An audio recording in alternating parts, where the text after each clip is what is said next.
Hello students, welcome to Magnet Brains. This is Tasbeen Pathan, your science educator for class 9th and for class 10th. तो भाई जैसे कि मैंने आपको अभी बताया कि मैं आप लोगों को पढ़ाने वाली हूँ बेटा क्लास 9th और क्लास 10th की साइंस। और पढ़ाने क्या वाली हूँ यार, पढ़ाई रही हूँ, बहुत अच्छे से हमारी 9th 10th की साइंस चल रही है। कैसी चल रही है स्टूडेंट्स, जल्दी से अपनी बात कमेंट बॉक्स में मुझे बता दीजिए। और स्टूडेंट्स आपको पता है कि मैग्नेट ब्रेन्स आपको free of cost education provide कराता है। अगर आप लोग CBSE बोर्ड से आते हैं बेटा तो हम लोग आपको KG से लेकर क्लास 12 तक की free of cost classes provide कराते हैं। और अगर आप लोग स्टेट बोर्ड से आते हैं जिसकी MP board, UP board, Bihar board, Delhi board and Rajasthan board, तो हम लोग आपको प्रोवाइड कराते हैं 6 से लेके क्लास 12 तक की free of cost classes. Students अगर आपको e books and e notes चाहिए उसका लिंक भी आपको हमारा डिस्क्रिप्शन बॉक्स में मिल जाएगा, तो आप जाकर उसको इजीली ग्रैब कर सकते हैं। और आप हमें फॉलो कर सकते हैं through YouTube, Facebook, Instagram, Twitter, Telegram and WhatsApp. इन सबके थ्रू जल्दी से फॉलो भी कर लीजिए और अपने सब फ्रेंड्स को लेकर आ जाइए कहाँ पर, मैग्नेट ब्रेन्स पे, क्योंकि मैग्नेट ब्रेन्स क्या प्रोवाइड कराता है, फ्री ऑफ कॉस्ट एजुकेशन। सो भाई विदाउट एनी फर्दर डिले शुरू करते हैं आज का धमाकेदार सेशन, जिसके अंदर हम लोग डिस्कस करने जा रहे हैं बेटा क्या, Newton's third law of motion. So we have discuss Newton first law of motion and Newton second law of motion and the numerical problems related to the second law of motion. If you have missed that video, then the link is given in the description box. Go and check out the link. So let's start this session students. So what आज हम लोग क्या पढ़ेंगे, Newton's का third law of motion पढ़ेंगे। तो अभी तक जो हमने दो लॉस पढ़े हैं, पहला लॉ बोलता है कि अगर कोई बॉडी रेस्ट पर है तो वो रेस्ट पर ही रह जाएगी, अगर कोई बॉडी मोशन में है तो मोशन में रह जाएगी जब तक उस पर कोई एक्सटर्नल फोर्स अप्लाई नहीं होगा। पता है ना ये चीज़ आपको, this is the first law of motion, मतलब न्यूटन्स का first law of motion. And the second law of मतलब मोशन जो था न्यूटन का सेकंड लॉ ऑफ मोशन, वो आपको बताता है कि जो अभी तक आप फोर्स की बात कर रहे होगे, फोर्स अप्लाई करोगे, ये फोर्स अप्लाई करोगे, तो वो फोर्स कैलकुलेट कैसे होगी। तो वो हम कैलकुलेशन सीखते हैं कहाँ से स्टूडेंट, न्यूटन के सेकंड लॉ से, जिसको हम इन शॉर्ट क्या बोलते हैं, F = ma। और वहाँ पे हमने देखा था फोर्स और एक्सेलरेशन के बीच में जो रिलेशनशिप एस्टैब्लिश होता है उसको हमने वहाँ पे प्रूव भी कर दिया था। समझ में आई ये चीज़ आप लोग को, ये तो आपको मैंने अच्छे से सिखा दी थी सारी चीज़। Yes ma'am. अब आते हैं बेटा न्यूटन के थर्ड लॉ ऑफ मोशन पे, जो क्या बोलता है, जो बोलता है कि there is a reaction of every action. अब आप बोलेंगे ma'am what is this, yes this is students, जैसे कि मान लीजिए क्या बोलता है, हमारा टॉपिक क्या है, Newton's third law of,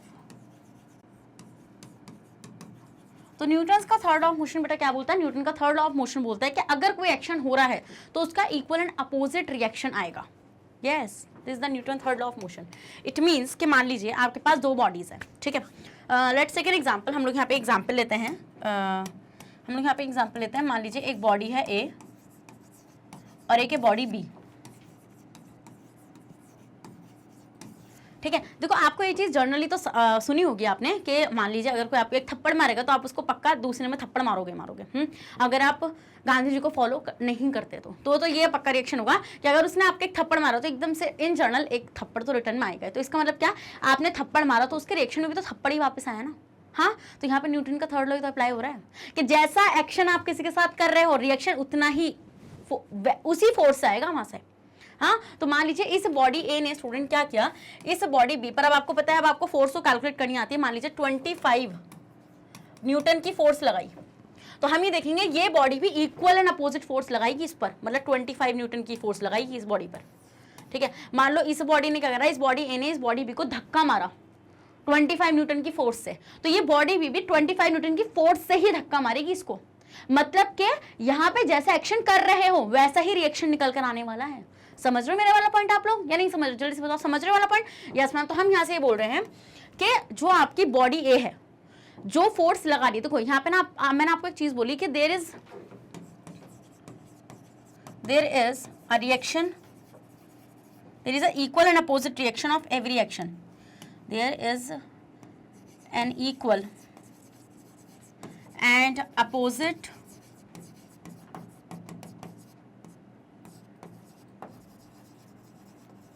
reaction of every action, तो आप सोच रहे होंगे ये एक्शन और रिएक्शन आपने क्या लिखा है, ये एक्शन और रिएक्शन मैंने क्या लिखा है बेटा। देखो रिएक्शन, एक्शन का मतलब होता है जो भी आप एक्शन कर रहे हो, आप किसी को थप्पड़ मार रहे हो आपका एक्शन हो गया, और उसका रिएक्शन क्या हुआ, जो भी वो आपके थप्पड़ मारने पर रिएक्ट कर रहा है। तो इसका मतलब ये एक्शन और रिएक्शन जो है बेटा ये है फोर्सेस। क्या है ये आपकी, ये जो आपकी एक्शन एंड रिएक्शन है ये दोनों ही क्या हो जाएंगी, ये दोनों ही आपकी हो जाएंगी फोर्सेस क्या हो जाएंगे बेटा, ये फोर्सेस हो जाएंगी। अब हम देखते हैं जो मतलब एक बॉडी दूसरी बॉडी पर लगा रही है एक्शन, वो एक फोर्स है ना, और जो दूसरी वाली बॉडी पहली वाली बॉडी पे लगा रही है वो है रिएक्शन, वो भी एक फोर्स है। मतलब हम यहाँ पे देखेंगे कि जो आपकी फर्स्ट बॉडी है, फर्स्ट बॉडी जो सेकेंड वाली बॉडी पे फोर्स लगा रही है उसको हम क्या बोल रहे हैं बेटा, एक्शन बोल रहे हैं, ठीक है। और जो सेकेंड बॉडी फर्स्ट वाली बॉडी पर फोर्स लगा रही है उसको हम लोग क्या बोल रहे हैं बेटा, रिएक्शन बोल रहे हैं। तो हम क्या बोल रहे हैं, जो आपकी सेकेंड बॉडी है वो जो आपकी फर्स्ट बॉडी पर, वो जो आपकी फर्स्ट बॉडी पर फोर्स लगा रही है वो क्या है बेटा आपकी, वो हो जाएगी आपका रिएक्शन। तो मतलब ये जो एक्शन और रिएक्शन है ये बोथ आर फोर्सेस, क्या है बेटा, ये आपकी दोनों की दोनों फोर्सेस है। अब देखो आपको पता है, जब आपको ये चीज एहसास नहीं होगा आपको, बट मैं आपको बताती हूँ। देखो आपको ये चीज पता होगी कि आप फ्लोर पे कैसे चल पा रहे हैं। आपने कभी सोचा कि आप कैसे चल पा रहे हैं? आपको नहीं पता। आप जितनी फोर्स ग्राउंड पर लगा रहे हैं ना, ग्राउंड भी उतनी ही इक्वल एंड अपोजिट फोर्स आपके ऊपर लगा रहा है, तभी तो आप आगे इस तरीके से मूव कर पा रहे हो। समझ रहे हो आप ये वाला पॉइंट? आप मूवीज वे से आगे कर पा रहे हो। तो इसका मतलब न्यूटन का थर्ड लॉ बोलता है कि अगर कोई एक्शन कर रहा है तो उसका इक्वल एंड अपोजिट रिएक्शन होने वाला है। This is the Newton's third law of motion. समझ में आई चीज आप लोगों को? पहले आप बेटा इतने का स्क्रीनशॉट लो, फिर हम लोग देखते हैं। यहाँ पे ले लिया, डन, आगे बढ़े। यस मैम, चलिए। तो स्टूडेंट हम लोग यहाँ पे क्या देखते हैं, according to Newton's third law of motion, whenever one body exert a force on another body, जब एक बॉडी दूसरी बॉडी पर क्या लगाती है बेटा, कोई फोर्स एक्सर्ट करती है, तो जो सेकंड बॉडी होती है वो भी इक्वल एंड अपोजिट फोर्स को एक्सर्ट करती है फर्स्ट बॉडी पर। समझ गए वाला point? Yes ma'am. The force exerted by the first body जो सेकंड बॉडी पे फोर्स एक्सर्ट करती है उसको हम बोलते हैं एक्शन, और जो सेकंड बॉडी फर्स्ट बॉडी के ऊपर फोर्स एक्सर्ट करती है उसको हम लोग क्या बोलते हैं बेटा, रिएक्शन बोलते हैं। Are you getting my point? If you are getting my point, then congratulations, आपको न्यूटन का थर्ड लॉ समझ में आ चुका है। तो the force exerted by the second body on the first body is known as reaction. Action and reaction both are the forces. ये क्या होती है बेटा, ये जो एक्शन और रिएक्शन आप सुनते हो ना कि भाई अगर उसने कोई एक्शन किया तो एकदम से रिएक्शन जाएगा। जैसे मूवीज में नहीं होता है कि जो विलन्स होते हैं अगर वो हीरोज को मारते हैं तो उनका एक्शन हो गया तो हीरो का रिएक्शन करता है वो भी तो उनको इक्वली मारता है ना। तो इसका मतलब ये हो जाएगा आर जस्ट फोर्सेस। अब आप बोलोगे मैम ऐसा नहीं होता, हीरो जीत जाता है विलन हार जाता है। अरे वो अलग चीज है, वो एक्सेप्शन है, ठीक है। तो to every action there is an equal and opposite reaction. तो हम ये देखते हैं स्टूडेंट, हर एक्शन का एक इक्वल एंड अपोजिट रिएक्शन आपको देखने के लिए मिलता है। And this the Newton second law of motion जो नेचर में एग्जिस्ट करता है। देखो बहुत सारे ऐसे सोशलाइज मतलब जो हम लोग देखते हैं कि हमारा जो मोरल्स जो हैं हमारे, उनके अकॉर्डिंग हम लोग देखते हैं कि अगर आप किसी दो में लड़ाई हो रही हो, अगर एक कोई वॉलेंट हो रहा है तो दूसरा अगर चुप हो जाएगा तो लड़ाई वहाँ पे शांत हो जाएगी। बट आपने देखा होगा ये हमारे मोरल्स हैं, मतलब ये तो हमारे हैं कि भाई हमें ये चीज़ें, ये अच्छी चीज़ें हैं, ये आपको फॉलो करनी चाहिए। मान लो अगर आपसे कोई लड़, अगर आप भी उससे लड़ोगे बेटा तो आप में और उसमें फ़र्क ही क्या रह जाएगा। बट द थिंग इज कि आप चल रहे हो, है ना, अगर हम लोग फिजिक्स के अकॉर्डिंग देखेंगे, आप चल रहे हो तो आपका एक इक्वल, अगर आप किसी पे कोई एक्शन कर रहे हो तो उसका अपोजिट रिएक्शन तो 100% आएगा। इसका मतलब कि आपको एक, अगर यहाँ से साइंस हट के थोड़ी सी मतलब कि लाइफ के लिए एक साइंस बताऊँ तो मैं आपको यही चीज़ बोलूँगा बेटा, किसी के साथ कुछ भी करने से पहले आप सोच लेना कि आप उतना बर्दाश्त कर पाओगे, क्योंकि न्यूटन का थर्ड लॉ वहाँ पर भी अप्लाई होगा कि आप जो एक्शन कर रहे हो तो 100% चांसेस है कि सामने से रिएक्शन उतना ही तगड़ा आएगा। समझ गए वाला पॉइंट? तो किसी के साथ उतना ही कीजिएगा जितना खुद भी आप सह पाओ। तो आओ भाई आ जाओ। देखो अब आप इस फिगर में देख पा रहे हो बेटा कि ये जो फार्मर है ये इस काऊ को किस तरीके से खींच रहा है। देखो आप यहाँ से, इसने रोप इसके गले में डाल रखी है, ये बहुत तेजी से इसको अपनी तरफ पुल कर रहा है। बट आप एक चीज ऑब्जर्व कर पा रहे हो, जो काऊ है वो भी पूरी फोर्स लगा रही है इसकी तरफ ना जाने के लिए। मतलब कि ये जो फार्मर है, ये जो काऊ के ऊपर फोर्स लगा रहा है, ये क्या हो जाएगा बेटा, ये हो जाएगा आपका एक्शन। और काऊ भी तो मना कर रही है ना, काऊ कह रही है मैं भी आगे नहीं आऊंगी, काऊ भी फॉरवर्ड नहीं जा रही है। तो मतलब काऊ जो इसके ऊपर फोर्स लगा रही है वो है क्या बेटा हमारा, मतलब काऊ का रिएक्शन। तो इसका मतलब the man is exerting force on the cow but the cow is exerting an equal force back on the man. जितना फोर्स कौन लगा रहा है स्टूडेंट, जो फार्मर है, ये जो मैन है काऊ के ऊपर लगा रहा है इसको इधर खींचने के लिए, उतना ही इक्वल एंड अपोजिट फोर्स काऊ लगा रही है मैन के ऊपर, वो आगे नहीं आना चाहती। तो this situation illustrate Newton third law of motion. और ये सिचुएशन क्या बता रहा है बेटा, न्यूटन का थर्ड लॉ ऑफ मोशन यहाँ पे ये एक्सप्लेन कर रहा है। समझ में आ गई चीज आप लोगों को? नेक्स्ट बढ़े आगे, चलिए। तो स्टूडेंट एक्शन जो होता है वो भी फोर्स है, रिएक्शन जो होता है ये भी फोर्स है। और हमेशा रखना ये हमेशा दो डिफरेंट बॉडीज पर लगाया जाता है। किस पर लगाया जाता है? दो डिफरेंट बॉडीज पर ये लगाया जाता है, but the act simultaneously, but ये साइमल्टेनियसली मतलब कि एक साथ एक्ट करते हैं। नेक्स्ट वी विल, देखो आप इस फिगर में देखो, अगर आपको मेरी ये बात समझ में आई हो तो आप इस फिगर में नोटिस कर रहे हो स्टूडेंट कि ये एक बॉडी हो गई, ये दूसरी बॉडी हो गई। तो हम ये देख रहे हैं कि न्यूटन के थर्ड लॉ ऑफ मोशन में जो एक्शन फोर्स है और जो रिएक्शन फोर्स है डिफरेंट बॉडीज पर लग रहा है। मतलब कि एक्शन लग रहा है काऊ पर और यहाँ पर रिएक्शन जो लग रहा है बेटा, रिएक्शन लग रहा है फार्मर पर। तो मतलब कि दो डिफरेंट बॉडीज हो गई ना, बट एक साथ लग रहा है। जिस टाइम वो एक्शन कर रहा है उसी टाइम पर उसको रिएक्शन भी मिल रहा है। समझ के वाला पॉइंट? चले ओके मैम, नेक्स्ट। तो वी विल नाउ डिस्क्राइब, अब हम कुछ सिंपल एक्सपेरिमेंट देखेंगे जिससे हम प्रूव कर सकें कि न्यूटन का थर्ड लॉ ऑफ मोशन क्या है, मतलब कि क्या वो सच में इक्वल एंड अपोजिट है। तो let's start the experiment student. तो हम लोग यहाँ पे क्या देखेंगे, हम लोग देखते हैं एक्सपेरिमेंट क्या है। देखो आपको क्या करना है स्टूडेंट, टेक अ स्प्रिंग, दो स्प्रिंग लेने हैं आपको, ठीक है, और एक स्प्रिंग को वॉल पर होल्ड कर देना है और दूसरे स्प्रिंग को ना आपस में हुक से ज्वाइन कर देना है और दूसरे वाले हुक का जो एंड है उसको फ्री छोड़ना है, ठीक है, जिससे आप उसको खींच सको। तो हम लोग ये चीज़ ऑब्जर्व करते हैं स्टूडेंट, जब आप ऐसा करोगे तो जब आप उसको ऐसे पुल करोगे तो आप देखोगे जितना फोर्स आप पुलिंग के टाइम पे, मतलब आपका जो एक्शन है, जितना फोर्स आप लगा रहे होंगे ना उस वाले दूसरे वाले स्प्रिंग पे, उतना ही वो इक्वल एंड अपोजिट फोर्स आप पर भी लगा रहा होगा। अब ये बात आपको कैसे पता चलेगी स्टूडेंट? उस मेजरमेंट में पता चलेगी जो आपने वहाँ पे फोर्स के लिए लगा रखा है। तो देखो, तो we take two similar spring balances, ठीक है, हमें दो स्प्रिंग बैलेंसेस लेने हैं स्टूडेंट, ए और बी, और उनको ज्वाइन कर देना है हुक से। जैसे मान लो ये दो, आप देखो ये दो स्प्रिंग है, अब आप क्या करो, इनको ऐसे ज्वाइन कर दो, ऐसे हुक से ज्वाइन कर दो कि yes ma'am. The other end of the spring balance b is attached to the hook h fixed in a wall. अब आपको क्या करना है, जो एच मतलब के जो आपका एक स्प्रिंग है उसको वॉल से अटैच कर देना है उस वाले स्प्रिंग को, और दूसरे वाले को let us pull the free end of the spring. अब हम देखते हैं दूसरे वाले का एंड को नहीं करना, उसको फ्री छोड़ देना है और उसको आप जो खींच सको, ठीक है। On the right side by our hand we find that both of the spring balances show same reading. अब हम देख रहे हैं जब आप उसको पुल कर रहे हो ना तो दोनों स्प्रिंग जो है वो सेम रीडिंग को शो कर रहे हैं, ठीक है।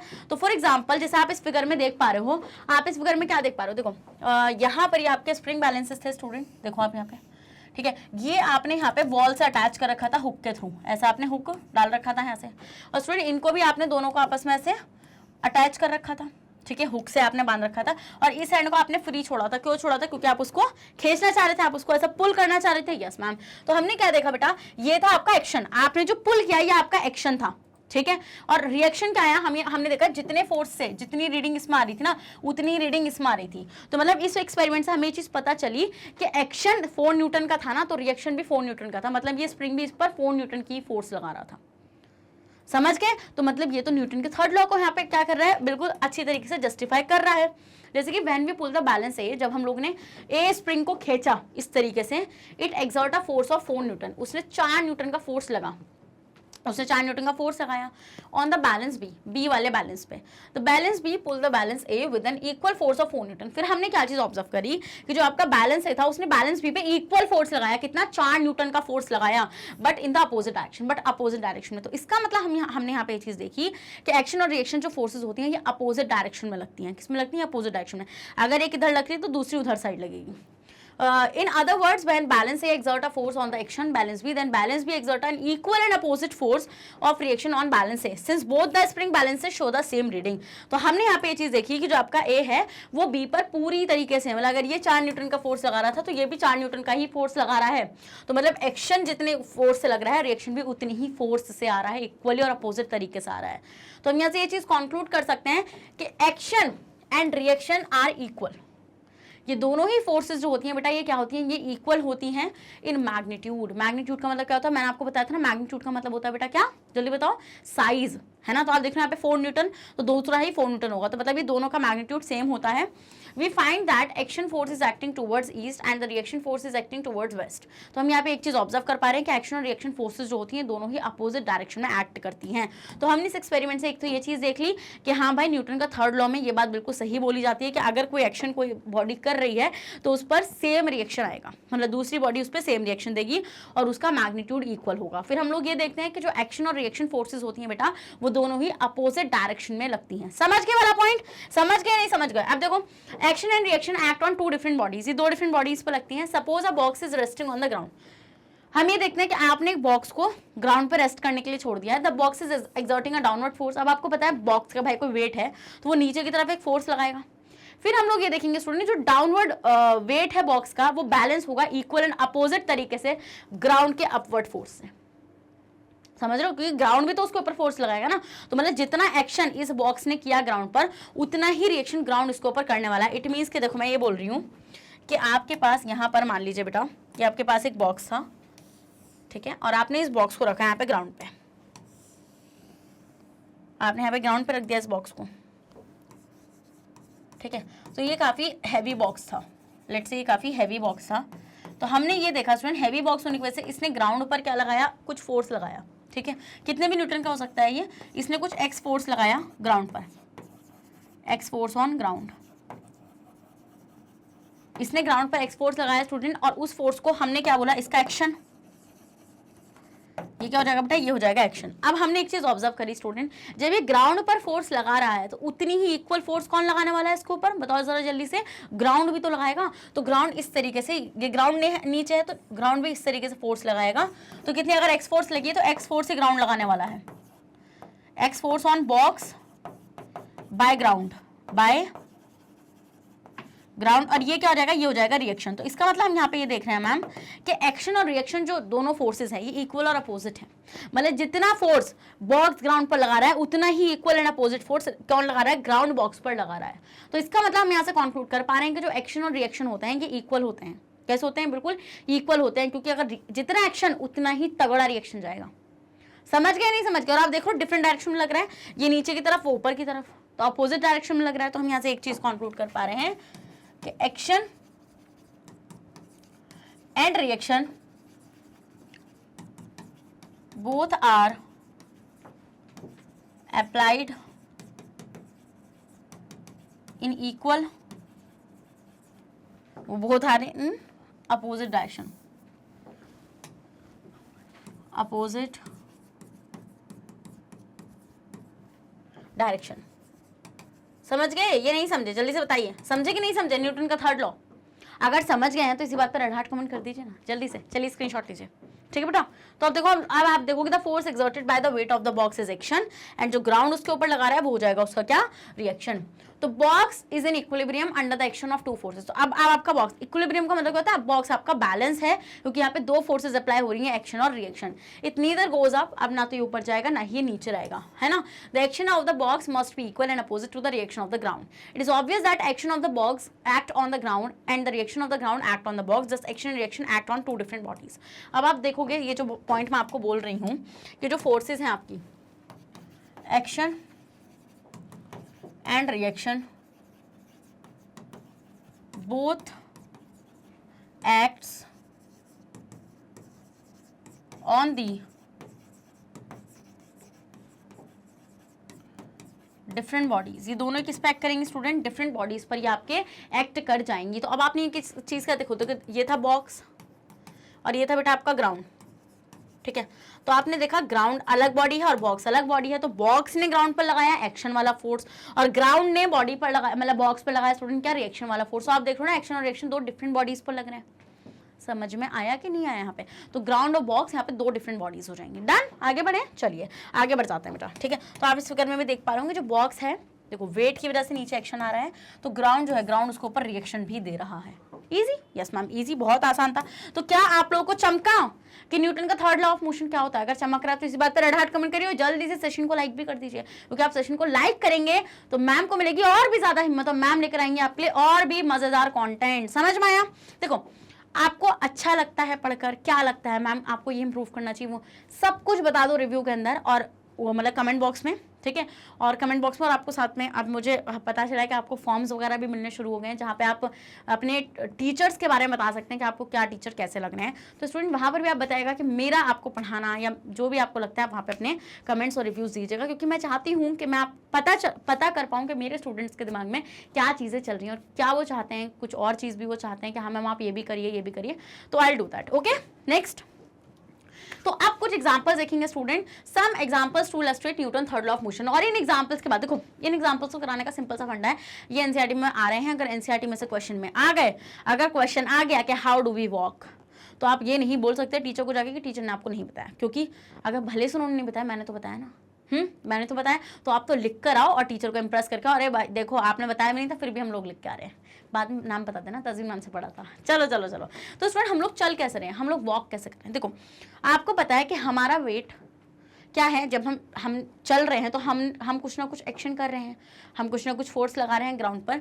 तो when we walk on the ground then our foot pushes the ground backward. तो हम ये देखते हैं जब हम चलते हैं तो हमारे जो पैर हैं, आप खुद नोटिस करोगे हमारे पैर पीछे की तरफ को ग्राउंड को पुश करते हैं, ठीक है, करते हैं नहीं करते हैं। तो हम ये देखते हैं ग्राउंड भी तो आप इक्वल एंड अपोजिट फोर्स लगाएगा और ग्राउंड भी आप पे इक्वल एंड अपोजिट फोर्स लगाता है, जिसकी वजह से आप आगे फॉरवर्ड मूव कर पाते हैं। तो इसका मतलब pushes the ground backward and in return the ground pushes our foot forward. और उसके रिटर्न में ग्राउंड क्या करता है, आप आगे की तरफ को, फॉरवर्ड की तरफ को आपको पुश करता है और the forward reaction exerted by the ground on our foot makes us walk forward. तो इसका मतलब हम यहाँ पे लिख सकते हैं, देखो मैं आपको सबको एक एक शॉर्ट में लिख दूंगी जिससे आपको बिल्कुल भी प्रॉब्लम ना हो। Let me change the color first. Okay, let's take this. So student, how do we walk? How do we walk? तो मैंने आपको क्या बताया, मैंने आपको यही चीज़ बताई है। देखो यहाँ पे सारे एग्जाम्पल्स आएंगे, इन एग्जाम्पल्स को लिख लेना अपनी कॉपी के अंदर। कॉपी के अंदर लिख लोगे तो बाद में रिविजन में आसानी हो जाती है ना। चलो, तो हम लोग कैसे वॉक कर रहे हैं बेटा, हम लोग वॉक कर रहे हैं, हम क्या कर रहे हैं, हमारे जो फुट है, foot exert the force on the ground, on the ground। और इस फोर्स को हम लोग क्या बोलते हैं बेटा, एक्शन। क्या बोलते हैं हम इस फोर्स को, हम इस फोर्स को बोलते हैं एक्शन। समझ में आई चीज आप लोगों को, ठीक है, ऑन द ग्राउंड। एंड यहाँ पे हम लोग क्या देखेंगे, जिसकी वजह से कैसा फोर्स हो रहा है, हमें कैसी मूवमेंट मिल रही है, बैकवर्ड। हम क्या, हम लोग पुश कर रहे हैं, पुश द ग्राउंड बैकवर्ड, अपने पैरों से हम ग्राउंड को पीछे की तरफ पुश कर रहे हैं। तो उसी का अपोजिट रिएक्शन नहीं आएगा ग्राउंड की तरफ से, क्योंकि न्यूटन का थर्ड लॉ तो वो अप्लाई यूज कर ही रहा है। तो हम यहाँ पे क्या देखते हैं बेटा, ground exert the force on the foot, जिसकी वजह से वो हमारी बॉडी को, फुट को देख लो क्या लिख रही हूं मैं, फूड। तो जिसकी वजह से स्टूडेंट हम लोग क्या देखते हैं कि जो आपका ग्राउंड है वो आपकी बॉडी को आगे की तरफ पुश कर रहा है। समझ गए वाला पॉइंट आप लोग। तो पुश द ग्राउंड, नहीं, पुश द फुट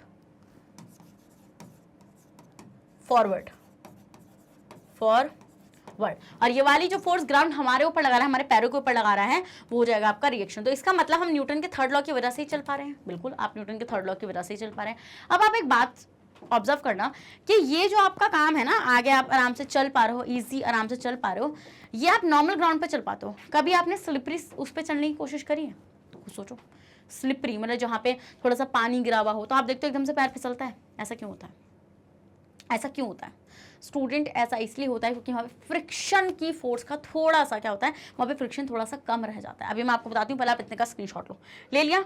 चलो, तो हम लोग यहाँ पे क्या देखते हैं, देखो आप देख रहे हो यहाँ पे कि इस डायग्राम में आपको पता चल रहा है कि ग्राउंड पे जो आप फोर्स लगा रहे हो वो आपका एक्शन है, और ग्राउंड जो आप पर फोर्स लगा रहा है स्टूडेंट, वो रिएक्शन है ग्राउंड का, जिसकी वजह से आप चल पा रहे हो, you are able to walk. Okay, चलिए तो हम देखते हैं यहाँ पे, देखो if however the ground is slippery. अब आपको पता है कि अगर ग्राउंड जो हो जब भी स्लिपरी होता है, if there is all ice, मतलब या तो वहाँ पे पूरी बर्फ पड़ी हो, it become very difficult to walk. तो बहुत ही डिफिकल्ट हो जाता है उस पर वॉक करना। This is due to the fact that on the slippery ground the friction is much less. ऐसा क्यों होता है स्टूडेंट? जो फ्रिक्शन होता है, फ्रिक्शन इज अ फोर्स, आपको पता है ना, फ्रिक्शन एक फोर्स होती है। हाँ, पता है ना, जैसे ये दो सरफेसेस इनके बीच में जो लगने वाली फोर्स है वो आपकी फ्रिक्शन फोर्स है। And we can not exert a backward action force on slippery ground or ice which would produce a forward reaction force on us. हम ये देखते हैं स्टूडेंट, फ्रिक्शन कम होने की वजह से हम अच्छी तरीके से बैकवर्ड फोर्स नहीं लगा पाते हैं, जिसकी वजह से हमारे ऊपर फॉरवर्ड फोर्स लगती है ग्राउंड की, और हम लोग फिसलने के लिए आगे को बढ़ जाते हैं। तो इसका मतलब मैम फ्रिक्शन कम होने की वजह से हम लोग क्या देखते हैं कि हम सही से चल नहीं पाते हैं, अगर जो आपका सरफेस है वो आइस हो या फिर गीला हो बहुत ज्यादा, है ना, स्लिपरी हो। समझ के वाला पॉइंट आप लोग। तो we can not exert a backward action, क्योंकि आपको पता है जब तक हम बैकवर्ड एक्शन नहीं लगाएंगे ग्राउंड पर, जब तक ग्राउंड हम पे इक्वल अपोजिट फोर्स लगा के फॉरवर्ड नहीं करेगा हमें। तो इसका मतलब on slippery ground or ice which would produce a forward reaction force on earth. But ground जैसे आप थोड़ा, आप अच्छे से नहीं लगा पाते फ्रिक्शन की वजह से, बट ग्राउंड जैसे लगाएगा आपको थोड़ा पे, तो आप फॉरवर्ड जाओगे और आप एकदम से गिर जाओगे। तो आप देख रहे हो यहाँ पे, it is difficult to walk in a slippery ground, so we have to walk very carefully. अब आपको पता ही है कि आपको अच्छे से ध्यान से चलना चाहिए। नेक्स्ट आते हैं, let us discuss the case of A swimmer now. आप स्विमर को आप देखते हो, स्विमर कैसे स्विम करता है, देखो ऐसे ऐसे करता है ना वो। तो वो क्या करता है, वो ये करता है कि वो हाथ से पानी को ऐसे काटता है ना, हाथ से वो इस तरीके से पानी को काटता है। तो अब आप सोच रहे हैं मैम यहाँ पे क्या फिजिक्स है, यहाँ पे भी तो फिजिक्स है स्टूडेंट। वो पानी को ऐसे काट रहा है, वो पीछे कर रहा है, तो मतलब ये उसका एक्शन है। क्या एक्शन है, और वो जो पानी कट रहा है वो उसके ऊपर एक फॉरवर्ड फोर्स लगा रहा है जिसकी वजह से उसकी बॉडी आगे की तरफ जा रही है।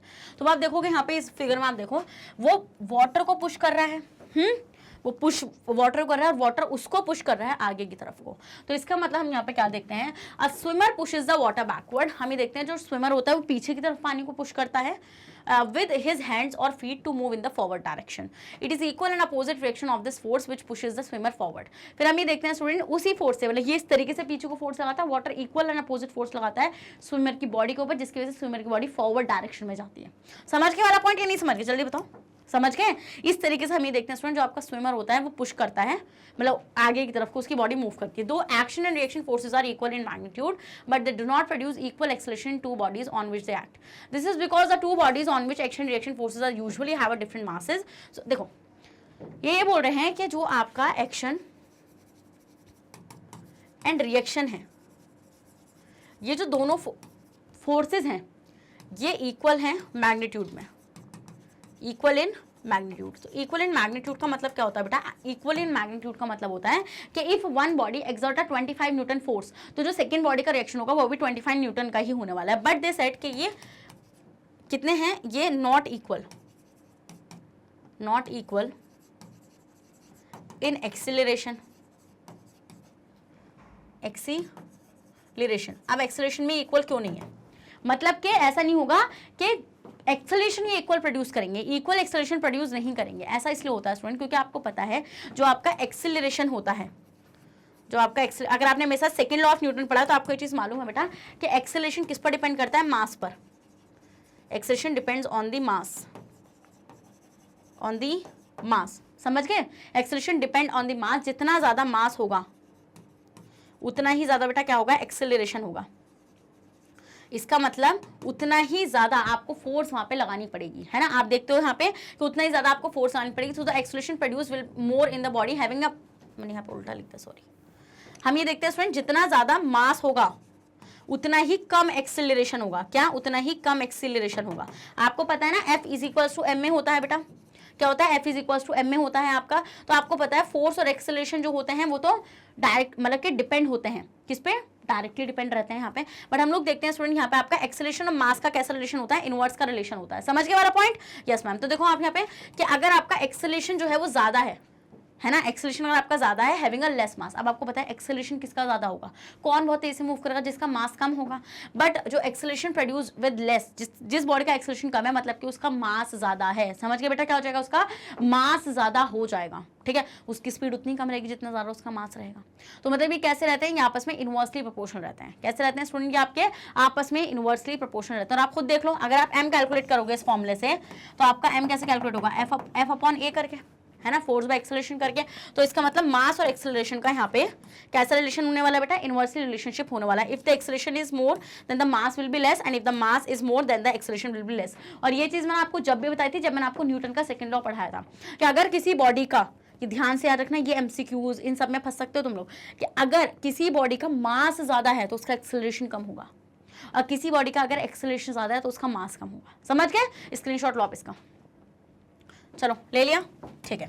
तो अब हम लोग देखेंगे यहाँ पे वाई द गन रिकॉइल। आपने देखा है गन रिकॉइल का मतलब क्या होता है, रिकॉइल का मतलब होता है जब किसी ने गन चलाई तो आप देखते हो बिल्कुल ऐसे धक्का सा नहीं लगता, जब कोई गन चलाता है तो उसको धक्का सा नहीं लगता, वही होती है रिकॉइलिंग। तो हम यहाँ पे क्या देखते हैं, जब आपकी बुलेट फायर होती है गन से, तो from the gun a force sending to the bullet forward is equal to the force sending backward. हम ये देखते हैं जो शूटर होता है जब वो शूट करता है तो जब बुलेट निकलेगी ना गन से, तो वो जितनी फोर्स से निकलेगी उतनी ही इक्वल एंड अपोजिट फोर्स पीछे की तरफ भी लगेगी, मतलब कि the gun backward but due to high mass of gun. But हम ये देखते हैं गन का बहुत ज़्यादा मास होने की वजह से it moves only a little distance, वो थोड़े ही डिस्टेंस, क्योंकि मैंने आपको क्या बताया था, अगर मास ज़्यादा होता है बेटा तो एक्सेलरेशन कम होता है, एक्सीलरेशन कम होता है। तो हम यहाँ पे क्या देखते हैं कि मास ज़्यादा होने की वजह से तो हमें वो जो गन है ना वो पीछे की तरफ थोड़ी डिस्टेंस तक मूव कर पाएगी and give a backward jerk, और आपको एक पीछे की तरफ एक धक्का फील होगा और to the shoulder of the gunman the gun is said to have a recoil. समझ के वाला पॉइंट हम लोग। तो हम ये देखते हैं स्टूडेंट, आपने जैसे किसी शूटर ने गन को लोड किया तो हम देखते हैं बुलेट तो आगे को निकलेगी, हाँ, तो बुलेट निकल गई आगे से, है ना। जैसे ही आप मतलब कि यहाँ से हिट करोगे तो आप देखोगे बुलेट एकदम से आगे निकलेगी। अब जितनी भी फोर्स होगी बुलेट की वो उसका एक्शन होगा। हम ही देखते हैं कि इक्वल एंड अपोजिट फोर्स जो बुलेट है ना जो आगे निकली वही इस पे लगाएगी, तो इसका मतलब वो होगा फोर्स ऑन गन, तो वो उसका रिएक्शन होगा। बट द थिंग इज कि ऐसा नहीं होता कि जितनी इक्वल तरीके से वो आगे गई है उतनी वो इक्वल तरीके से पीछे आ जाए, क्योंकि मास ज्यादा होने की वजह से एक्सेलरेशन कम हो जाता है, ठीक है। तो वो थोड़ा सा आपको एक जर्क महसूस होता है। तो ये जो रिकॉइलिंग है ना गन की, ये भी है because of the Newton third law of motion. तो अगर आपको क्वेश्चन आता है कि रिकॉइलिंग ऑफ द गन क्यों होती है स्टूडेंट, तो रिकॉइलिंग ऑफ द गन का मतलब हो जाएगा कि भाई यहाँ पे ये फॉलो कर रही होती है न्यूटन का थर्ड लॉ ऑफ मोशन, कि जितनी आगे तेजी से वो जाएगी बुलेट, मतलब कि आपको एक फॉरवर्ड में जितनी आप फोर्स दे रहे हो उतना आपको बैकवर्ड में मिलेगा, बट वो रिएक्शन थोड़ा कम महसूस होगा क्योंकि मास ज्यादा होने की वजह एक्सेलरेशन कम हो जाएगा। तो जो गन है आपकी वो ज्यादा डिस्टेंस तक पीछे की तरफ मूव नहीं कर पाएगी। समझ गए? Yes ma'am.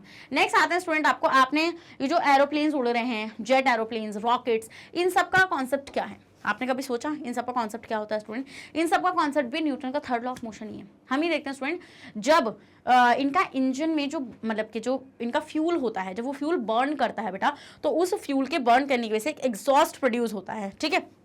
और जितना वो exhaust equal and opposite force किसके ऊपर लगाता है, एरोप्लेन्स के ऊपर, रॉकेट्स के ऊपर लगाता है, जिसकी वजह से वो फॉरवर्ड ऊपर की तरफ मूव कर जाते हैं। समझ गए वाला पॉइंट? तो हम यहाँ पे क्या देखते हैं, jet aeroplanes utilises the principle of action and reaction. तो ये भी एक्शन और रिएक्शन वाले प्रिंसिपल को ही यूटिलाइज कर रहे हैं in the modern jet aircraft. जो मॉडर्न जेट एयरक्राफ्ट होते हैं बेटा, the hot gases obtained by the rapid burning of fuel rash out of the jet. तो हम ये देखते हैं कि जब फ्यूल जलता है, फ्यूल आपको पता है ना, यहाँ पे जो भी फ्यूल यूज हुआ होगा वो बर्न होगा, फिर वहां से हॉट गैसेस प्रोड्यूस होती हैं स्टूडेंट। तो वो जब वो रश मतलब कि जब वो रश करती हैं किसी जेट के बाहर, तो at the rear and of the aircraft eight a greater speed, वो बहुत ही तेज से बाहर आती हैं। तो हम क्या देखते हैं, तो स्टूडेंट हम लोग वहां पे क्या चीज ऑब्जर्व करेंगे कि जो आपकी फोर्स है, जितनी फोर्स हॉट गैसेस आई है ना, वो इक्वल एंड अपोजिट फोर्स किस पर लगाएंगी स्टूडेंट, एरोप्लेन पर या फिर जेट प्लेन्स पर लगाएंगी, जिसकी वजह से एकदम से वो ऊपर की तरफ मूव करेंगे, रश आउट करेंगे, ठीक है। The equal and opposite reaction of the backward going gases pushes the aircraft forward eight a greater speed. तो इसका मतलब यहाँ पे भी तो एक्शन और रिएक्शन ही हुआ ना। देखो आप इस जेट एरोप्लेन को देखो, जेट एरोप्लेन आपको पता है ना जो मिलिट्री में यूज होता है, तो आपने देखा होगा स्टूडेंट, ये देखो यहाँ से क्या हुआ, फ्यूल जलने की वजह से push on the engine of the gas, यहाँ से गैसेस निकली, वो गैसेस क्या करेंगे बेटा, इक्वल एंड अपोजिट फोर्स लगाएंगे किस पर, मतलब यहाँ पर गैस एयरक्राफ्ट मतलब इंजन पर, push of the gases on the engine, और जिसकी वजह से एकदम से जो आपका एयरक्राफ्ट है वो आगे की तरफ भागेगा। तो आप अपने लेवल पे सिर्फ अभी इतना याद रखो कि इनका जो प्रिंसिपल है, इनका जो वर्किंग प्रिंसिपल होता है बेटा, वो किस पर होता है, एक्शन और रिएक्शन पे होता है। मतलब कि एक्शन क्या है, एक्शन है फायर मतलब कि फ्यूल का जलना, और फ्यूल के जलने की वजह से जो हॉट गैसेस प्रोड्यूस हो रही हैं वो इक्वल एंड अपोजिट फोर्स लगाएंगे बेटा किस पर, एयरक्राफ्ट पर, और जिसकी वजह से एयरक्राफ्ट जो होगा वो फॉरवर्ड मूव करेगा।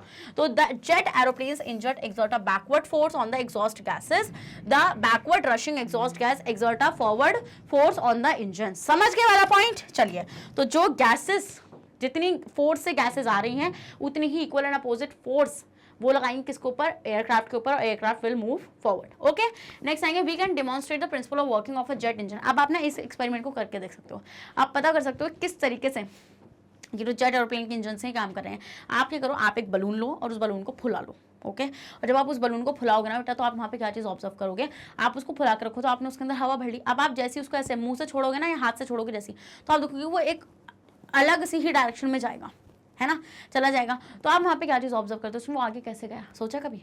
गैसेस जिस डायरेक्शन में निकली, मान लो आपने ऐसे पकड़ रखा था, आपने ऐसे छोड़ दिया, तो आप देखते हो गैसेस ऐसे निकलेंगी जो आपने गैस भरी थी, बट वो जो बलून की बॉडी है वो ऊपर की तरफ जाएगी, गैस नीचे आएगी बट वो ऊपर की तरफ जाएगी। ऐसा क्यों? क्योंकि जितनी फोर्स से वो गैस आई है ना, वो उतनी ही इक्वल अपोजिट फोर्स लगेंगी बलून पर, जिसकी वजह से बलून जो है वो और डायरेक्शन में मूव कर जाएगा। तो ये हम बचपन में बहुत करते थे या नहीं करते थे, याद आया आपको? अभी भी आप करते होंगे, मजे, ये तो मजे वाले एक्सपेरिमेंट्स होते थे। तो ये हम लोग जब हमें पढ़ाया था हम बहुत करते थे। तो ऐसा बलून भरो और करके देखो ये वाला। तो we can demonstrate the principle of working of the jet engines by using a balloon filled with a compressed air as follows. If a balloon filled with a compressed air and its mouth untied, और हम देखते हैं उसका mouth जो है वो untied रह जाए। ये बात आपने देखा होगा, वो जो आते थे ना अंकल जो बलून्स भर के देते थे, है ना, उनका बलून देखा करना, जो उनका बलून होता था ना, अगर वो एकदम से अनटाई करके छोड़ तो एकदम से बहुत तेजी से उड़ता था। तो release on the mouth of the left side, the balloon will move very fast towards the right side. This means that the balloon flies off in the opposite direction to that of the escaping air. जहां से air निकल रही है, मान लो अगर air इधर से निकल रही है, बलून इधर साइड भाग जाएगा। तो लेफ्ट में अगर एयर निकल, राइट में अगर एयर निकले तो बलून लेफ्ट में भागेगा। देखो इस तरीके से आप देखते हो एयर ऐसे निकलेगी बलून से और बलून किधर को भागेगा, इधर साइड को भाग जाएगा। तो ये जो डिफ्लेटिंग है ना, ये क्या बता रहा है स्टूडेंट, ये जेट इंजन का प्रिंसिपल है। ऐसे जेट इंजन काम करते हैं। तो जेट इंजन भी तो ऐसी है, जहां से मान लो जो फ्यूल जला और उस फ्यूल के जलने की वजह से वो जो हॉट गैसेस प्रोड्यूस हुई तो वो तो ऐसे निकली। तो आपका जो जेट एरोप्लेन होता है वो ऐसे उड़ता है। This is the working principle. So here the compressed air present in the balloon rushes to the left side with a high speed and equal and opposite reaction of the left going air pushes the balloon to the right side. तो जितना force से वो बाहर आई है ना, वो इतना equal opposite force आएंगी बलून के ऊपर, जिसकी वजह से जो आपका बलून होगा वो अपोजिट डायरेक्शन में क्या कर जाएगा स्टूडेंट, निकल लेगा। और आपको ये चीज मालूम है कि एक्शन और रिएक्शन फोर्सेज जो होती हैं वो दोनों ही अपोजिट डायरेक्शन में लगती हैं। हाँ, yes ma'am. Please note that if the inflated balloon is release with its mouth in the downward direction it will move upward. देखो अगर आपने उसको डाउनवर्ड डायरेक्शन में छोड़ा है, मतलब एयर को, तो जो आपका बलून है वो ऊपर की तरफ जाएगा, ठीक है। तो in this case the air rushes out of the balloon in the downward direction. The equal and opposite reaction of downward going air pushes the balloon upward. We will now discuss the case of rockets. तो आपको jet aeroplane का principal तो I hope अच्छे समझ में आ गया होगा। क्या होता है स्टूडेंट, जैसे ये आपका बलून आपको दिख रहा है, ये इसमें जो हवा थी ऐसे निकली, तो जितनी फोर्स से आपकी एयर निकलती है वो ये इतनी ही इक्वल एंड अपोजिट फोर्स लगाती है बलून के ऊपर, जिसकी वजह से बलून की बॉडी ऊपर की तरफ को मूव कर जाती है। ऐसे होता है जेट इंजन हमारे जेट एयरक्राफ्ट्स में। वो क्या करते हैं बेटा, बाहर से एग्जॉस्ट निकलती है, एयर निकलती है और वो equal and opposite hot gases जो होती हैं वो फोर्स लगाती हैं किसके ऊपर, जेट के इंजन पर, और वो इजीली फॉरवर्ड डायरेक्शन में चले जाते हैं। समझ के वाला पॉइंट? Yes ma'am. अब हम लोग देखेंगे बेटा रॉकेट्स को। तो देखो रॉकेट में क्या होता है, जो हॉट गैसेज होती हैं वो rapid burning of fuel rush out of the jet at the bottom of the rocket at a very high speed. आपने एक चीज ऑब्जर्व करोगे, क्या आपने कभी रॉकेट को लॉन्च होते हुए देखा है? आप बोलेंगे बिल्कुल। एक मूवी भी आई थी बेटा मिशन मंगल करके, उस मूवी में भी आपने देखा था कि किस तरीके से रॉकेट जब लॉन्च हो रहा था तो किस तरीके से फ्यूल और गैसेस वहां से निकली थी। देखी थी या नहीं देखी थी? तो हम ये भी देखते हैं स्टूडेंट, वहां पे भी वो फ्यूल के जलने की वजह से वो गैसेस वहां पे प्रोड्यूस हुई थी। तो हमने यहाँ पे क्या देखा था, equal and opposite reaction force of the downward going gases pushes the rocket upward with a great speed. तो वो जो नीचे की तरफ गैसेस आ रही थी उन्होंने इक्वल स्पीड से ही जो रॉकेट है उसको ऊपर की तरफ भेजा। इसका मतलब आप इस डायग्राम में देख रहे होंगे स्टूडेंट, ये जो आपका रॉकेट है, ये जो आपका रॉकेट है बेटा, इस रॉकेट में आपने देखा कि यहाँ से आपकी, ये रॉकेट है आपका, यहाँ से आपकी क्या निकल गई है, ये आपकी गैसेस निकली। तो हमने यहाँ पे क्या देखा, तो ये गैसेस की निकलने की जो फोर्स थी, उन्होंने क्या करा, उन गैसेस ने इक्वल एंड अपोजिट फोर्स लगाया रॉकेट के ऊपर। तो ये गैसेस का रिएक्शन था। तो जिसकी वजह से हमने देखा स्टूडेंट, जितनी स्पीड से गैसेस निकली थी उतनी ही इक्वल एंड अपोजिट फोर्स से उन्होंने रॉकेट के ऊपर फोर्स लगाया। तो हमने ये देखा कि जो आपका रॉकेट है वो क्या हो गया स्टूडेंट, लॉन्च हो गया। तो इसका मतलब the diagram to show action and reaction on the case of a rocket. ये आपको जरूर आएगा, ये आपको बहुत इंपॉर्टेंट क्वेश्चन है बेटा। तो ये आपको MIQs में जरूर मैं देने वाली हूँ, क्योंकि ये बहुत पूछा जाता है। आपको डायग्राम पूछा जाता है पूरा कि रॉकेट को आप लॉन्च होता हुआ दिखाइए, तो आप इस तरीके से दिखाएंगे। आप बताएंगे ये एक्शन है, ये जो गैसेज यहाँ पे निकल रही है दिस इज द एक्शन, ठीक है। और फिर ये गैसेस पर इक्वल एंड अपोजिट फोर्स लगा रही है, फोर्स ऑन रॉकेट जो लगेगी वो रिएक्शन होगा, और गैसेस पे जो फोर्स लगेगी वो एक्शन होगा। तो जितनी स्पीड से आपकी गैसेस आएंगी निकल के, वो इक्वल एंड अपोजिट फोर्स लगाएंगे किसके ऊपर, रॉकेट के ऊपर, और रॉकेट जो है वो क्या हो जाएगा student, move in the forward direction. Okay, so with a greater speed. Please note that rocket can be propel itself even in vacuum. तो कुछ हम लोग देखते हैं कि रॉकेट जो होता है वो अपने फ्यूल को जलाता रहता है वैक्यूम्स में भी, है ना, जहाँ पे एयर भी प्रेजेंट नहीं होती है, because it does not require air for obtaining uplift और बर्निंग इट्स फ्यूल। तो उसको किसकी जरूरत नहीं होती स्टूडेंट, एयर की जरूरत नहीं होती है अपने फ्यूल को जलाने के लिए। तो वो आउटर स्पेस में भी इजिली अपने फ्यूल को बर्न करके आगे की तरफ फॉरवर्ड हो सकता है, बट जेट एरोप्लेन्स के साथ ऐसा नहीं होता है। तो ये एक बहुत बड़ा डिफरेंस हो जाएगा जेट एरोप्लेन्स और रॉकेट्स में। तो this is not seen in the case of a jet aircraft. A jet aircraft can not fly in outer space. वो आउटर स्पेस में नहीं उड़ सकते हैं क्योंकि वहां पे एयर नहीं होती है, क्योंकि उनको अपने उसको बर्न, फ्यूल को बर्न करने के लिए स्टूडेंट किसकी जरूरत पड़ेगी, ऑक्सीजन की जरूरत पड़ेगी, मतलब एयर की जरूरत पड़ती है। बट रॉकेट्स को ऐसी जरूरत नहीं पड़ती है, इसलिए वो आउटर स्पेस में भी चले जाते हैं। इसलिए तो आप सोचते होंगे ना मैम रॉकेट्स को क्यों बनाया जाता है, एयरक्राफ्ट भी तो जा सकते हैं। इसलिए नहीं जा सकते वो, क्योंकि उनके फ्यूल को जलने के लिए एयर की रिक्वायरमेंट होती है और रॉकेट्स को रिक्वायरमेंट नहीं होती है, इसलिए वो वैक्यूम में भी काम कर सकते हैं। और आपको पता है उड़ते हुए आराम से लेंगे न्यूटन के थर्ड लॉ की वजह से, क्योंकि एक्शन और रिएक्शन वाली फोर्स का वहाँ पे इस्तेमाल करते हैं। बर्निंग ऑफ फ्यूल से जो गैसेज निकलती हैं, जितनी स्पीड से वो निकलती हैं, वो इक्वल एंड अपोजिट फोर्स लगाती हैं रॉकेट्स के ऊपर, और रॉकेट विल मूव अपवर्ड। समझ गए? Yes ma'am. चलिए अब हम लोग देखते हैं student the case of A boat and the ship. Boat और शिप का क्या केस होता है? आपने एक चीज ऑब्जर्व करी होगी स्टूडेंट के मान लीजिए आपने कभी बोटिंग करी है। अब आप सोचेंगे हाँ मैम करी है। तो आपने एक चीज़ नोटिस करी होगी स्टूडेंट, उनके हाथ में जो वो पतवार होती है, जब वो इस तरीके से उसको मूव करते हैं, तो आपने देखा वो पीछे की तरफ मूव करते हैं, बोट आगे की तरफ जाती है। ऐसा क्यों?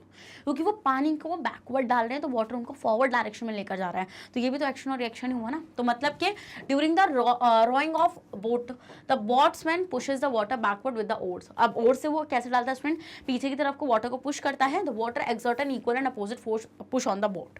तो हम ये देखते हैं जो वाटर होता है बेटा, वो बोट के ऊपर बिल्कुल इक्वल अपोजिट पुश लगाता है। क्या लगाता है? वो इक्वल अपोजिट पुश लगाता है किसके ऊपर? बोट के ऊपर, which make the boat move forward, जिसकी वजह से हम ये देखते हैं कि जो बोट होती है वो आगे की तरफ चली जाती है।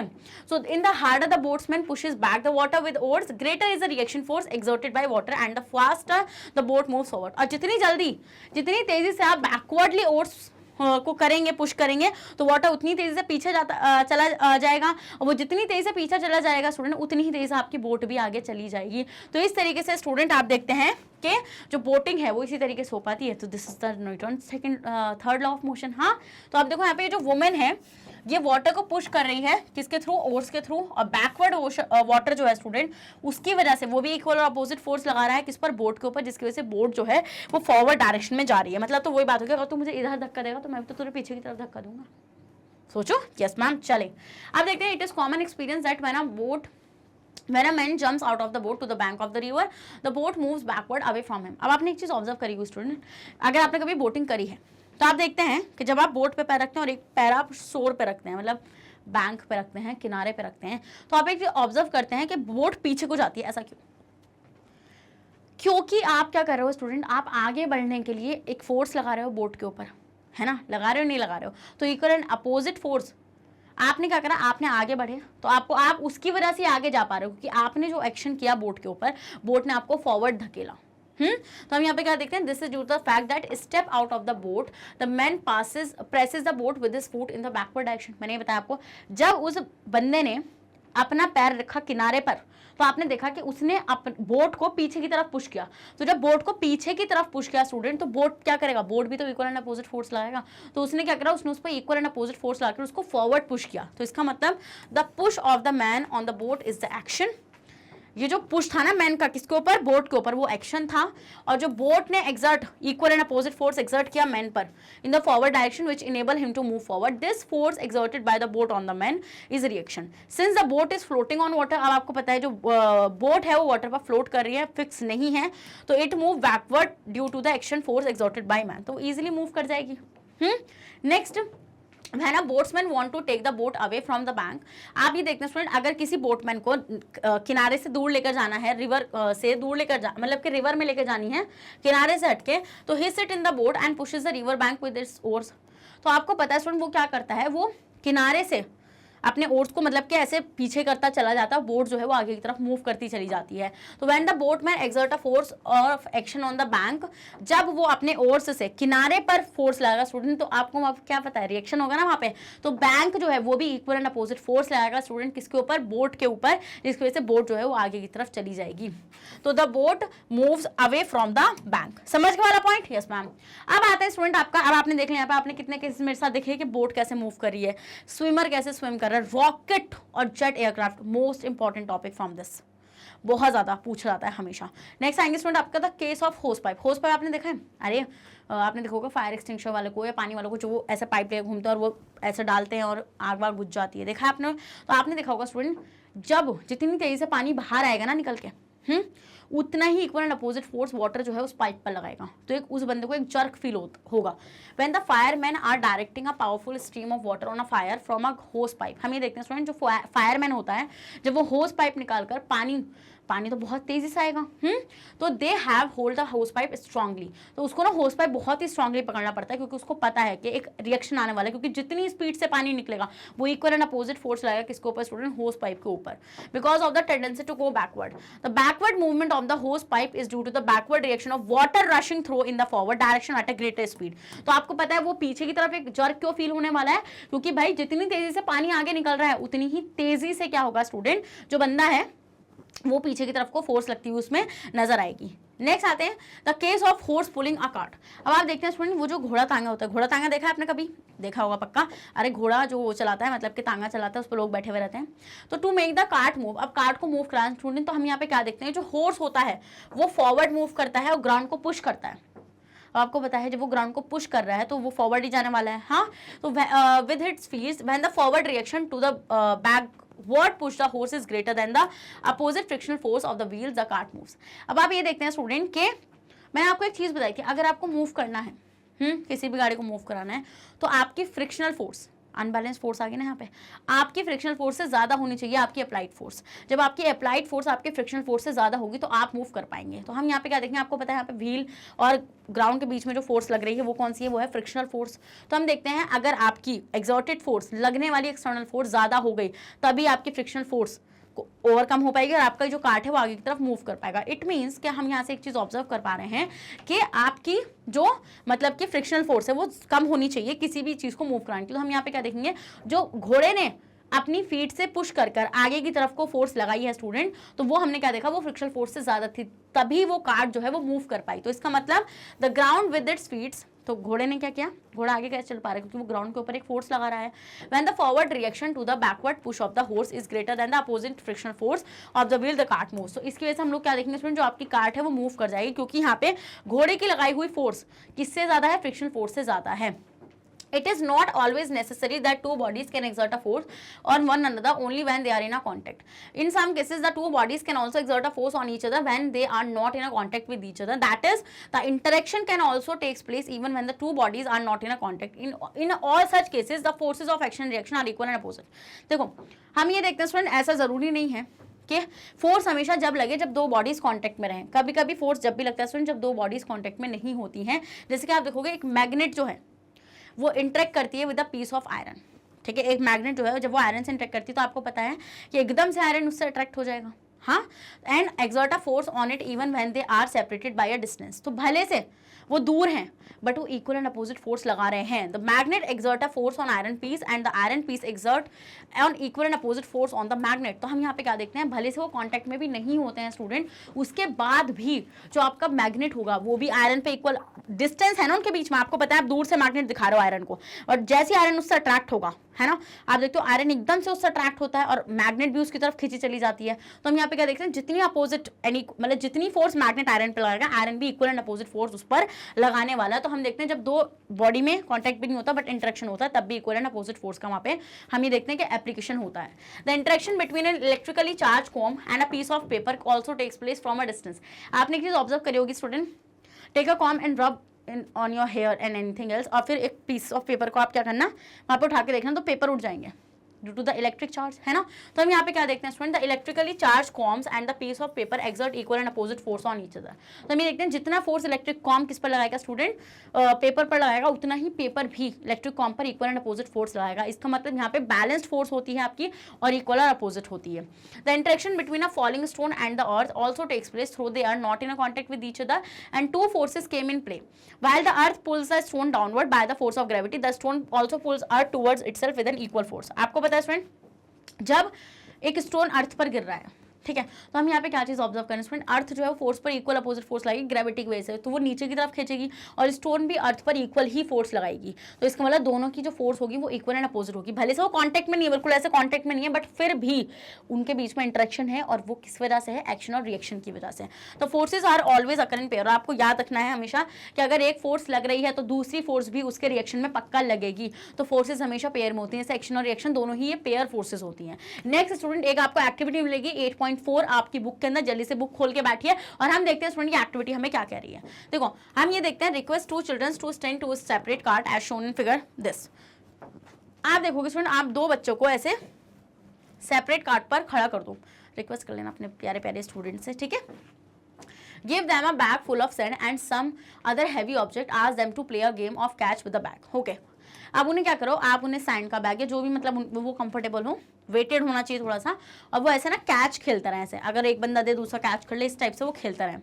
Does each of them experience an instantaneous force as a result of throwing the sand bag? अब ये बोल रहे हैं कि जब एक बंदा एकदम से वो फेंकेगा उसको, तो क्या उसको कोई फोर्स फील होगा, ठीक है, आपको बताना है।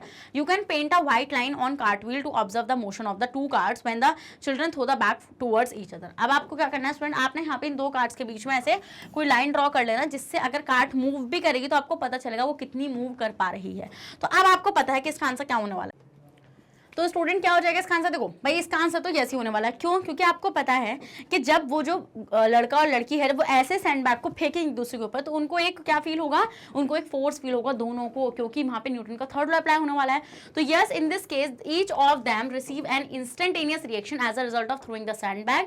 When the boy throw the bag towards the girl, the cart of the boy moves back. हम ये देखेंगे स्टूडेंट, जब आपका जो बॉय होगा जब वो गर्ल की तरफ फेंकेगा, क्योंकि वो आगे को फोर्स लगा रहा है ना, तो उसकी कार्ट पीछे को जाएगी, क्योंकि जितना फोर्स वो बैक पर लगा रहा है उतना ही फोर्स उसके ऊपर भी लगेगा, जिसकी वजह से उसकी कार्ट पीछे की तरफ को मूव कर जाएगी। ऐसे ही सिमिलरली जब गर्ल बॉय की तरफ को बैक को डालेगी स्टूडेंट, तो जो बॉय होगा वो क्या करेगा स्टूडेंट, उस जैसे ही उसके पास पहुंचेगी तो गर्ल की कार्ट भी पीछे को हो जाएगी, क्योंकि यहाँ पर न्यूटन का थर्ड लॉ अप्लाई होगा कि अगर एक्शन कर रहे हो तो इक्वल अपोजिट रिएक्शन तो आएगा ही। And when the girl throw the bag towards the boy, the cart of the girl moves back. Thus it explains Newton third law of motion. तो स्टूडेंट ये क्या एक्सप्लेन कर रहा है? न्यूटन के थर्ड लॉ ऑफ मोशन को explain कर रहा है, तो इजीली आप इसको बताकर आ सकते हैं। तो स्टूडेंट्स इसी के साथ आपका न्यूटन का थर्ड लॉ ऑफ मोशन भी खत्म हो गया है। जो भी है आपको पसंद आया है, नहीं पसंद आया है, समझ में आया नहीं आया, बेटा इसका रिव्यू आप मुझे कमेंट बॉक्स में दे दो, बिकॉज उससे मैं बहुत चीज़ों को इंप्रूव कर पाऊंगी, मैं वो दे पाऊंगी जो आप मुझसे चाहते हैं। और स्टूडेंट जल्दी से रेड हार्ट कमेंट कर दो, सेशन को भी लाइक कर दो। और आपको पता है कि मैग्नेट ब्रेन्स आपको free of cost education provide कराता है। अगर आप लोग सीबीएसई बोर्ड से आते हैं बेटा, तो हम लोग आपको केजी से लेकर क्लास 12 तक की free of cost classes provide कराते हैं। और अगर आप लोग स्टेट बोर्ड से आते हैं, जैसे कि MP board, UP board, Bihar board, Delhi board, Rajasthan board, तो हम लोग आपको प्रोवाइड कराते हैं 6 से लेकर क्लास 12 तक की free of cost classes. Students अगर आपको ई बुक्स एंड नोट्स चाहिए, उसका लिंक भी आपको हमारे डिस्क्रिप्शन बॉक्स में मिल जाएगा, तो आप जाकर उसको इजीली ग्रैब कर सकते हैं। और आप हमें फॉलो कर सकते हैं through YouTube, Facebook, Instagram, Twitter, Telegram and WhatsApp. इन सब के थ्रू आप हमें जल्दी से फॉलो कर लीजिए। और कांग्रेचुलेशंस, आपका चैप्टर यहीं पर ही खत्म होता है। और बोलेंगे व्हाट? यस, आपका एक्सप्लेनेशन पार्ट यहीं पर ही खत्म हो चुका है। अब इसके बाद स्टूडेंट शुरू होगा किसका? क्वेश्चन आंसर वाला पार्ट, जहां पे हम लोग देखेंगे पहले एनसीईआरटी के इंटेक्स्ट, एनसीईआरटी के क्या सॉल्यूशंस, और एनसीईआरटी के हम लोग क्या क्या देखेंगे, एग्जाम्पलर, सब कुछ मैं आपको कराऊंगी। मतलब एग्जाम्पल्स जो अंदर गिवन है आपको इंटेक्स्ट वाले, वो भी हम लोग देखेंगे। And MCQs, assertion, reason, MIQs, and then one shot, and then chapter पूरा फिनिश। बट एक्सप्लेनेशन पार्ट यहीं पर ही आपका खत्म हो गया है। देखो, अगर कोई भी ऐसा बच्चा है बेटा जो अभी तक जिसने पढ़ना भी शुरू नहीं किया है, सो डोंट वरी, आप मेरे को फॉलो करो for the science and you will get to know कि आपको क्या चीज़ें मिल सकती हैं, क्या मिलेगा आपको। आप सीरियसली आप बिलीव नहीं कर पाओगे, आपको इतनी अच्छी तरीके से साइंस प्रिपेयर करवा दी जाएगी कि आपको लगेगा कि यार मैम साइंस इतनी ईजी थी। इतनी ही ईजी थी साइंस। आपको ये करना है, आपको मेरे सारे के सारे रिकॉर्डेड लेक्चर्स देखने हैं, जिसका प्लेलिस्ट का लिंक आपको इजीली मिल जाएगा डिस्क्रिप्शन बॉक्स में। एंड द नेक्स्ट थिंग कि आपने जैसे मेरे सारी वाला चैप्टर खत्म कर लिया, तो हमने फिजिक्स का सेकंड चैप्टर भी खत्म कर लिया। तो बहुत सारे स्टूडेंट की आस थी मैम खत्म करवा दो, खत्म हो गया भाई।